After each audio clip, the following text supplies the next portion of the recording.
Friends, అన్పాసివ్ family members అందరికీ నా యొక్క హృదయపూర్వక నమస్కారాలు.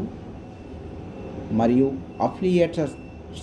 అఫిలియేటర్స్ అందరికీ నా యొక్క హృదయపూర్వక నమస్కారాలు. మీరందరూ బాగున్నారని ఆశిస్తున్నాను. మీరందరూ బాగుండాలని కోరుకుంటున్నాను కూడా. మై నేమ్ ఈజ్ పులి Narahari. My channel name is పులి నరహరి. ఫ్రెండ్స్, మీరు ప్రతి ఒక్కరూ ఎవ్వరు కూడా ఇబ్బంది పడాల్సిన అవసరం లేదు. మన యొక్క కంపెనీ జెన్యూన్ కంపెనీ. మీరు ఎటువంటి నెగిటివ్లోకి వెళ్ళకండి. మన యొక్క ఆత్మవిశ్వాసంతో ప్రతిదీ నమ్మండి. మీరు ఏ పని చేసినా కూడా మీ యొక్క ఆత్మవిశ్వాసంతో చేయండి. అంతేకాని వాళ్ళు వీళ్ళు చెప్పింది చేసి అలా మీరు మోసపోవడం మీదే తప్పవుతుంది, కానీ వేరే వాళ్ళది కాదు. ఏదైనా సరే ఒక నిర్ణయం తీసుకునే ముందు మీ యొక్క ఆత్మవిశ్వాసంతో మీరు ఆలోచించాలి. ఇది మంచిదా కాదా అనేది నిర్ణయం మీదే. కాబట్టి ప్రతి ఒక్కరూ మన అన్పాసివ్ మనకు చాలా బాగా ముందుకు వెళ్తుంది. దాంట్లో మనకు ఎటువంటి ఇబ్బంది లేదు. మనకు ఈ యొక్క మైగ్రేషన్ పీరియడ్ అనేది నడుస్తుంది. కావున ప్రతి ఒక్కరూ మంచి ఆలోచనలతోటి మంచి స్వభావంతో ఉండాలని నేనైతే కోరుకుంటున్నాను. మనము అప్డేట్స్ అనేది ఎవరో చెప్తే తీసుకోవడం కాదు ఫ్రెండ్స్. మన సొంత నిర్ణయం అనేది ఉండాలి. ఎందుకనంటే మనకు ప్రతి వారము మనకు ఇది 360 వెబినార్లో అన్ని విధాలుగా మన సీఈఓనే వచ్చి చెప్తున్నారు అప్డేట్స్ అనేది. కావున అవి చూడండి. అంతేకాని వేరే వాళ్ళు చెప్పినవి చూసి అది మీరు ఏదో అనుకొని నెగిటివ్లోకి వెళ్ళిపోతే మీరు మీ యొక్క మనస్సును బాధ పెట్టుకున్న వాళ్ళు అవుతారు. కాబట్టి ప్రతి ఒక్కరూ ఆత్మతృప్తి అనేది అవసరం. ఆత్మతృప్తి అనేది ఉన్నప్పుడు మనము ఒక్కటి ఫ్రెండ్స్, ఇప్పుడు ప్రతి ఒక్క వ్యక్తి అతను రూపాయి సంపాదించని, 10 రూపాయలు సంపాదించని, ఎంతైనా సంపాదించని, కానీ తన భార్య పిల్లల్ని, తన తల్లిదండ్రులను, వాళ్ళను ఎవరైతే సాదుకుంటున్నారో, వాళ్లకు ఎవరైతే వాళ్ళ గురించి ఆలోచిస్తున్నారో వాళ్ళు ఆత్మసంతృప్తిగా ఉంటారు ఎప్పుడు కూడా. ఎందుకంటే వాళ్ళు కొద్దిగా సంపాదించినా సరే వాళ్ళు ఆత్మ తృప్తితోటి ఉంటారు. ఎందుకంటే నా కుటుంబాన్ని నేను సాదుతున్నాను, ఏదో ఒక పని చేసి సాదాలి. కాబట్టి మనం ఏదో ఒక పని చేయాలి. ఏదో నేను రేపు అది వస్తుంది, నేను అప్పుడే చూసుకుంటా అంటే ఈరోజు మనకు పూట అనేది గడవాలి. కనుక ఎవరైనా సరే ఏదో ఒక పని, ఏ పని అని కాదు, ఒకటి లంగతనం దొంగతనం కాకుండా మీరు మంచి పని ఏది చేసినా పర్వాలేదు. లాస్ట్కు ఒక రోడ్డు మీద మిర్చి బండి పెట్టుకున్నా కూడా పర్వాలేదు. ఎందుకంటే మీరు దాంతో ఒక 100, 200, 300, 400, 500 ఇట్లా సంపాదించి నీ కుటుంబాన్ని సాధితే నువ్వే అస్సలైన వ్యక్తివి. అది నీ యొక్క ఆత్మ సంతృప్తిని ఎంత ఇస్తుందో ఒక్కసారి ఆలోచించండి. కాబట్టి ప్రతి ఒక్కరూ ఆత్మవిశ్వాసాన్ని కలిగి ఉండండి. దీనికి ఒక చిన్న స్టోరీ చెప్తాను ఫ్రెండ్స్. ఎందుకంటే ఆత్మవిశ్వాసం అనేది ఎలా ఉంటుంది, నిజంగా మనము ఒక 65 ఏళ్ళ ముసలి, అంటే 65 ఇయర్స్ అంటే ముసలి వాళ్ళే కదా. కాబట్టి ఒక 65 ఏళ్ళ ఓల్డ్ మ్యాను ఒక పనిని సాధించాడు అని అంటే ఎవరైనా నమ్ముతారా? ఒక్కసారి మీరు ఆలోచించండి. 65 ఏళ్ళోళ్ళు ఏం చేస్తారు, ఏం కథ అని అనుకుంటారు. అవునా కాదా? వాళ్లకు అతనికి అంటే ఆ 65 ఏళ్ళల్లో ఆయన ఎన్నో రకాలుగా బిజినెస్లు చేశాడు, ఎన్నో రకాలుగా వ్యాపారాలు అన్నీ చేశాడు. కానీ ఎన్నో పనులు చేశాడు, చివరికి ఎందులో కూడా ఆయన సక్సెస్ కాలేదు. 65 ఏండ్లల్లా మనకు ఇప్పుడు ఏది పింఛన్ అని వస్తుంది కదా, 2000 రూపాయలు పెన్షన్ అని మనకు ఇస్తారు కదా, అలాంటి పెన్షన్ తోటి అతను ఒక పనిని సాధించాడు ఫ్రెండ్స్. దాన్ని మీకు చెప్తాను, శ్రద్ధగా వినండి. ఇది మీకు జీవితంలో ప్రతి ఒక్కరికి అవసరం వస్తుంది. ఎవరైనా సరే ఏదైనా గొప్ప పని సాధించాలంటే అన్నిటికంటే ముందు మనల్ని మనము నేను చేయగలను అన్న నమ్మకం మనలో ఉండాలి. మనం ఈ ప్రపంచంలో ఎవరిని నమ్మినా నమ్మకపోయినా, అంటే ఎవరు మనల్ని నమ్మినా నమ్మకపోయినా పర్వాలేదు, కానీ ఒక్కరిని మాత్రం నమ్మండి. ఆ ఒక్కరు ఎవరో కాదు, మీకు మీరే. మీ ఆత్మవిశ్వాసంతో ఎన్నో అద్భుతాలు చేయవచ్చు. కాబట్టి ప్రతి ఒక్కరూ ఆత్మవిశ్వాసంతో ఉండాలి. మనం ఎంతోమంది సక్సెస్ సాధించిన వారి గురించి వింటుంటాం, చదువుతుంటాం, చూస్తుంటాం, మాట్లాడుతుంటాం. ఇందులో మనం సక్సెస్ని మాత్రమే గమనిస్తాం. అంటే ఏది చేసినా కూడా ఆయన విజయం సాధించిండు అని మాత్రమే చూస్తాం. కానీ నిజానికి ప్రతి విజయగాథ వెనుక ఎన్నో అపజయాల కథలు కూడా ఉంటాయి. సక్సెస్ సాధించిన ఎవరినైనా ఉదాహరణకు తీసుకోండి, వారు సక్సెస్ను పొందడానికి ముందు ఎన్నో అవమానాలు, అపజయాలు, ఓటములు అనుభవించి ఉంటారు, ఎన్నో రకాలుగా. అయితే ఆ అపజయాలు, ఓటములు, చిత్కారాలు, ఈసడింపులు అన్నీ ఆత్మవిశ్వాసం ద్వారా అధిగమించాలి. అంటే ఇలాంటివన్నీ ఇప్పుడు మనకు ప్రతి ఒక్కరికి ఎన్నో రకాలుగా మనకు అనుభవం అనేది ఉంది. ఎందుకంటే ఆన్ ప్యాసివ్లో చేరిన ప్రతి ఫౌండరు ఎన్నో బాధలు పడ్డారు, ఎన్నో చిత్కారాలు. ఎందుకంటే వారి ఇంట్లో కూడా చాలయ్య, నువ్వు 4 ఏళ్ళ నుండి 5 ఏళ్ళ నుండి చెప్తున్నావు ఈ ఆన్ ప్యాసివ్ది వస్తుంది, మమ్మల్ని ఏదో ఉద్ధరిస్తావు అని ఎన్నో రకాలుగా మనం కూడా అలానే అయ్యాము ఫ్రెండ్స్. కాబట్టి మనము ఆత్మవిశ్వాసంతో వాటన్నిటినీ అధిగమించాలి. తమ మీద తాము నమ్మకం పెట్టుకొని అపజయాలను విజయానికి సోపానాలు చేసుకున్నారు. ఏది గొప్ప గొప్ప వ్యక్తులు చేసుకుంటారు కూడా. అలాంటి వ్యక్తుల్లో ఒక పేరు మీరు వినే ఉంటారు, కల్నాల్ సాండర్స్. విన్నారా? ఈ పేరును ఎప్పుడైనా మీరు విన్నారా? కల్నాల్ సాండర్స్ అనే పేరు. మీరు వినకపోతే ఇప్పుడు నేను చెప్తాను చూడండి. కేఎఫ్సి అనే పేరు మీరు ప్రతి ఒక్కరు వినే ఉంటారు. కేఎఫ్సి అనేది అంటే ఫాస్ట్ ఫుడ్ రెస్టారెంట్ గురించి మీకు తెలిసే ఉంటుంది ప్రతి ఒక్కరికి. ఈ మధ్య చిన్న చిన్న పట్టణాల్లో కూడా కేఎఫ్సి రెస్టారెంట్లు తెరవబడుతుంది కదా. కేఎఫ్సి సృష్టికర్త కల్నాల్ సాండర్స్, అతని గురించి కొన్ని విషయాలు మీకు చెబుతాను. 1890లో ఒక నిరుపేద కుటుంబంలో సాండర్స్ మొదటి సంతానంగా జన్మించాడు. తండ్రి అవిటివాడవడం చేత ఉన్న కొద్దిపాటి పొలం కూడా సాగులోకి వచ్చేది కాదు. సాండర్స్కి 5 ఏళ్ల వయసులో తండ్రికి జబ్బు చేసి మరణించాడు. తల్లి టమాటా సాస్ తయారు చేసే కంపెనీలో పనిచేయడం వల్ల సాండర్స్ ఆ కుటుంబానికి వండి పెట్టేవాడు. అంటే తన తల్లి పనికి పోయి వచ్చేసరికి అతను వండి పెట్టేవాడు అన్నమాట.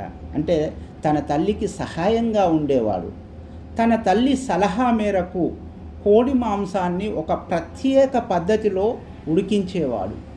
అంటే తన తల్లి చెప్పిన ప్రకారంగా ఒక ప్రత్యేక పద్ధతిగా అంటే అతను ఆ కోడి మాంసాన్ని వండేవాడు. తన తల్లి సలహా మేరకు వండేవాడు.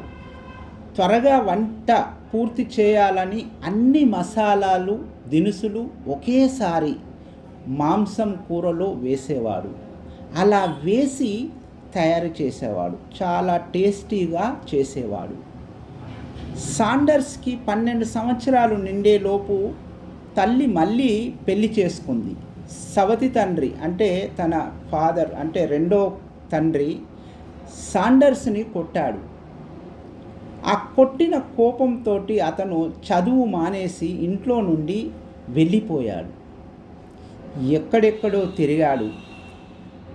పొట్టకూటి కోసం ఎన్నో లాంచీలు నడిపాడు. వ్యవసాయ కూలీగా కూడా పనిచేశాడు. ఇన్సూరెన్స్ సేల్స్మెన్గా కూడా పనిచేశాడు. ఎన్నో రకాలుగా వ్యాపారాలు చేశాడు. ఇంకా ఎన్నో వృత్తులు చేశాడు. బిజినెస్లు మొదలు పెడితే అన్నీ విఫలమై చివరికి 65 ఏట రోడ్డు మీద పడ్డాడు. చూసారా ఫ్రెండ్స్, 65 సంవత్సరంలా అంటే ఓల్డ్ మ్యాన్, అవునా కాదా? అలాంటి పరిస్థితి అతనికి వచ్చింది. అప్పుడు అమెరికా ప్రభుత్వం దయతలచి అంటే సోషల్ సెక్యూరిటీ అన్న పేరుతో మనకు ఇక్కడ పెన్షన్ అని ఇస్తారు కదా, సోషల్ సెక్యూరిటీ అనేది ఆ ప్రకారంగా పెన్షన్ అక్కడ సోషల్ సెక్యూరిటీ అనే పేరుతో ఇచ్చిన ఒక $105 తప్పించి తనకు వేరే ఆస్తి లేనే లేదు. అంటే అతనికి వచ్చే $105 తప్ప ఇంకా వేరే ఆస్తి అనేదే లేదు. తన దయనీయ పరిస్థితిని తలుచుకొని తన మీద తనకి జాలి వేసింది. అప్పుడు సాండర్స్కి జీవితంలో ఏదైనా సాధించాలి అనే తపన పుట్టింది. 65 ఏళ్ల ముసలి వయసులో ఎవరైనా ఏమి సాధించగలరు? ఏ కొత్త బిజినెస్ చేయాలన్నా డబ్బు ఉండాలి. ఆకలి వేయటం లేదు, నిద్ర పట్టడం లేదు. బోనులో చిక్కుకున్న పులిలా ఉంది సాండర్స్ పరిస్థితి. అంటే ఆలోచించసాగాడు. అతనికి ఆ ఆలోచనలతోటి అతనికి నిద్ర కూడా పట్టట్లేదు. ఎందుకంటే ఆయనకున్న తపన ఏంటి? నేను ఏదో ఒకటి సాధించాలి, ఏదైనా సాధించాలన్న తపన ఉంది. కానీ డబ్బు లేదు. ప్రపంచానికి తానేమిటో నిరూపించాలి అనే కసి ఉంది. కానీ వయసు లేదు. మామూలు వాళ్ళైతే డబ్బు లేదు, వయసు లేదు అని మాత్రమే చూస్తారు. కానీ సాండర్స్ అలా చూడలేదు. డబ్బు లేకపోయినా సరే, వయసు మీద పడుతున్నా నాకు నా మీద విశ్వాసం ఉంది, అది చాలు నేను ప్రపంచ ప్రసిద్ధి పొందటానికి అని ఒక గట్టి నిర్ణయం తీసుకున్నాడు. ఏమి చేస్తే నేను విజేతనవుతాను అని తనకి తెలిసిన విద్యలన్నింటినీ గుర్తుకు తెచ్చుకుంటుంటే, అంటే అతని జీవితంలో ఎన్ని పనులు చేశాడో అవన్నీ ఒక్కొక్కటి నెమరు వేసుకుంటూ గుర్తు తెచ్చుకుంటూ చిన్నప్పుడు తన కుటుంబానికి వండి పెట్టిన కోడి మాంసాన్ని వండిన పద్ధతి గుర్తుకు వచ్చింది. అదే తనకు సరైనదని నమ్మాడు. కోడి మాంసాన్ని వండి విక్రయించాలని చూశాడు. మొదటి ఆర్డర్ సంపాదించడం కోసం సాండర్సు ఎన్ని గడపలు తొక్కాడో ఊహించగలరా? పొద్దున్నే లేవడం, తన వంటకాన్ని తయారు చేసుకోవడం, సిద్ధం చేసుకోవడం, అంటే అతనికి వచ్చే $105లోనే అందులోనే ఈ చికెన్ తెచ్చుకొని దాన్ని వంట చేసుకొని గొప్ప గొప్ప వ్యక్తుల దగ్గర, పెద్ద పెద్ద రెస్టారెంట్ యజమానుల దగ్గర అపాయింట్మెంట్లు తీసుకొని వారిని వెళ్ళి కలవడం, వారికి తన వంటకాన్ని రుచి చూపించడం, ఇది తన దినచర్య. అంటే ప్రతిరోజు వండుకొని ఎవరిదో ఒకరిది అపాయింట్మెంట్ తీసుకొని వాళ్ళకి రుచి చూపించడం, రుచి చూసిన వాళ్ళు పర్వాలేదు బాగానే ఉంది అని అనేవారే తప్ప భలే బాగుంది దీనితో వ్యాపారం చేద్దామని చెప్పిన వారు ఒక్కరు కూడా లేరు. చూడండి ఫ్రెండ్స్, ఎంతటి పరిస్థితో రోజులు గడిచిపోతున్నాయి, నెలలు దొర్లిపోతున్నాయి. సాండర్స్ కనీసం 1000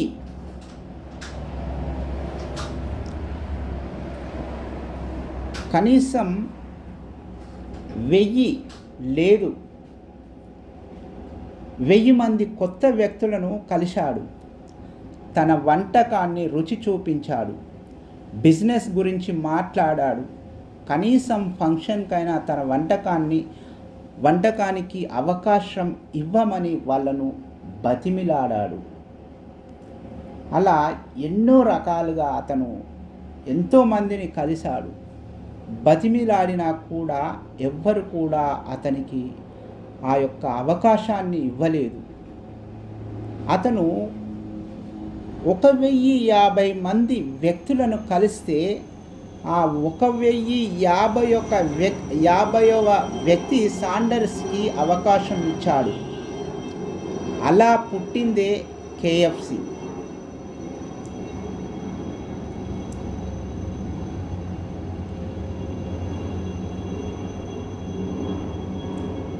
ఫ్రెండ్స్, KFC అనేది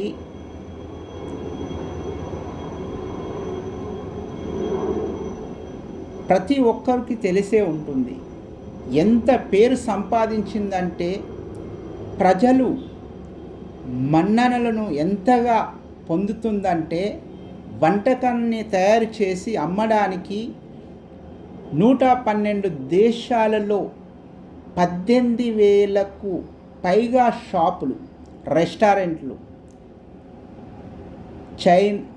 రెస్టారెంట్లు దీనికి ఈ వ్యాపారానికి సంబంధించిన చైన్లు KFCతో అనుబంధమైనవి. ఇంతకీ KFC పూర్తి పేరు ఏంటో తెలుసా ఫ్రెండ్స్? K అంటే కెంటకీ, F అంటే ఫ్రైడ్, C అంటే chicken. KFC Kentucky fried chicken. Kentucky అనేది అమెరికాలోని ఒక రాష్ట్రం పేరు. సాండర్స్ నివసించిన ప్రాంతం కెంటకీ కావున అతను KFC అని పెట్టుకున్నాడు. KFC అంటే కోడి మాంసాన్ని ఫ్రై అంటే ఇగురు చేసి చిన్న మంటతోటి ఇగురు చేసే అమ్మే చోటు. కేవలం కోడి మాంసపు వంటకానికి ఒక షాపు ఉందంటే మొదట్లో నేను కూడా నమ్మలేదు.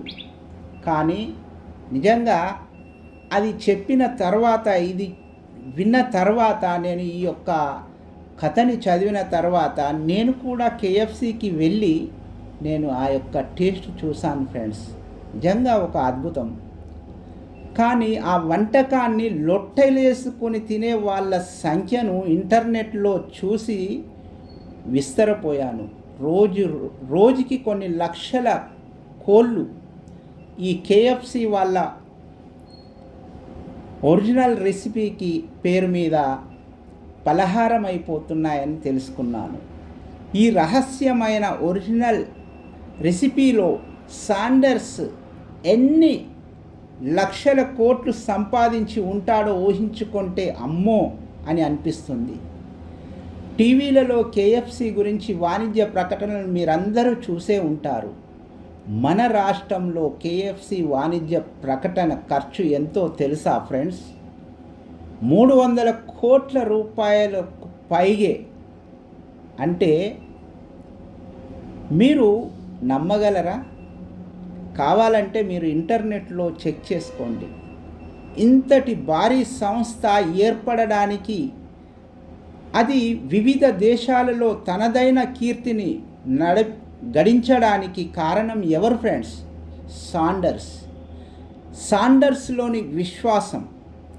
సాండర్స్కి తన మీద తనకున్న విశ్వాసం అతనిని ఒక సక్సెస్ఫుల్ వ్యాపారవేత్తగా నిలబెట్టింది. మనలో ఎంతమంది సాండర్స్లా వ్యవహరించగలరు? తన మొదటి ఆర్డర్ తెప్పించుకోవడానికి సాండర్స్ 1000 మందికి పైగా కలిశాడు, 1000 సార్లు ప్రయత్నించాడు. మనమైతే ఒక 4, 5 సార్లు, 10 సార్లు ఇలా చేసి వదిలేసేవాళ్ళం. మరీ మొండి ఘటాలైతే ఒక 50, 60, 100 సార్లు ప్రయత్నించేవారు. ఎవరైనా 1000 సార్లు అంతే ఉత్సాహంతో తమ వంటకాన్ని రుచి చూపిస్తారా? ఆ పని సాండర్స్ చేశాడు. ఒక్కసారి ఊహించండి, తన మీద తను వండిన వంటకం మీద తనకు ఎంత నమ్మకం ఉంటే సాండర్స్ గడప గడప అలుపు లేకుండా తిరుగుంటాడు. నిజంగా ఇది ఎంత గొప్ప విషయం ఫ్రెండ్స్. సక్సెస్ అవ్వాలంటే కావలసింది వయసు కాదు ఫ్రెండ్స్, డిగ్రీలు కాదు ఫ్రెండ్స్, అనుభవం అంతకంటే కాదు, ఆస్తిపాస్తులు అంతకన్నా కాదు. అన్నిటికన్నా ముందు ఉండవలసింది ఆత్మవిశ్వాసం. అది ఉంటే మిగతాదేవి లేకపోయినా పర్వాలేదు.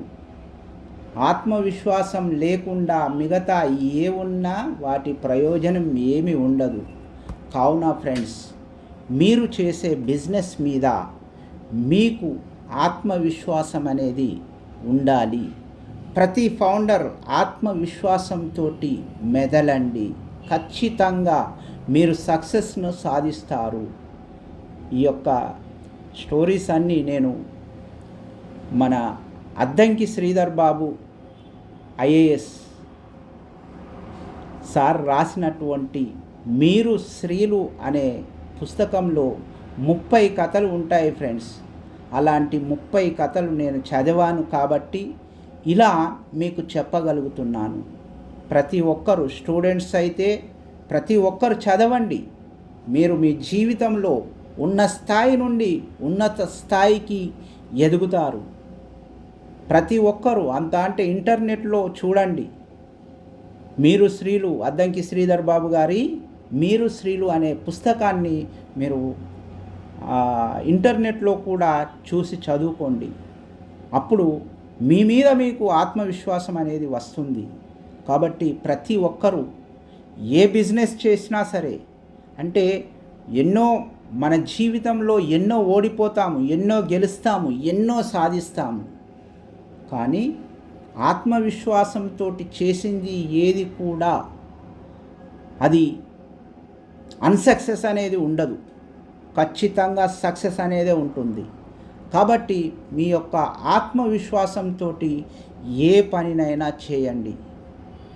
Thank you friends. మీరు ఈ యొక్క స్టోరీని విన్న తర్వాత మీకు మంచిగా నచ్చితే ఇంకో 10 మందికి, ఎందుకంటే మంచి విషయాలు 10 మందికి చేరాలనే తపన తప్ప నాకు వేరే లేదు ఫ్రెండ్స్. దీనివల్ల నాకేదో వస్తుందని కాదు, 10 మందికి మన యొక్క జ్ఞానాన్ని పంచాలి అనే తపన మాత్రమే. ఎందుకంటే చాలామంది ఫౌండర్స్ ఎన్నో విధాలుగా ఇబ్బందులు పడుతున్నారు ఇప్పుడు. ఎందుకంటే ఇప్పుడు ఎన్ని బిజినెస్లు చేసినా కూడా ఎందులో రాణించలేకపోతున్నాము, ఏది చేసినా కూడా ప్రాబ్లమ్స్ వస్తున్నాయి. కావున మీరు మీ యొక్క ఆత్మవిశ్వాసంతో మన యొక్క ఈ యొక్క మైగ్రేషన్ పీరియడ్ అయిపోయేంత వరకు మీరు ఏదో ఒక వర్క్ చేసుకోండి. మనకు ప్రతి వీక్లీ వచ్చే 360 వెబినార్లో పాల్గొనండి. మనకు యాజ్ సార్ ఇచ్చేటువంటి అప్డేట్స్ తీసుకోండి. మనకు మంచి జరుగుతుంది. మనము ఏదైతే కోరుకుంటామో అది మాత్రమే జరుగుతుంది. మనం మంచి కోరుకుంటే మంచే జరుగుతుంది, చెడు కోరుకుంటే చెడే జరుగుతుంది. కావున ప్రతి ఒక్కరం మంచి కోరుకుందాం, మంచి దారిలో వెళ్దాం. మనమే కాదు 10 మందికి మంచి దారి చూపిద్దాం ఫ్రెండ్స్. Thank you friends. ప్రతి ఒక్కరికి మరొకసారి నా యొక్క హృదయపూర్వక నమస్కారాలు తెలుపుకుంటూ, మరియు మనకు ఇంత మంచి ప్లాట్ఫామ్ ఇచ్చినటువంటి మన ఆన్ ప్యాసివ్ అనే ప్లాట్ఫామ్ను ఇచ్చినటువంటి మన CEO యాష్ ముఫారే గారికి కూడా నా యొక్క హృదయపూర్వక ధన్యవాదాలు. మరియు నమస్కారాలు తెలుపుకుంటూ ముగిస్తున్నాను. Thank you friends.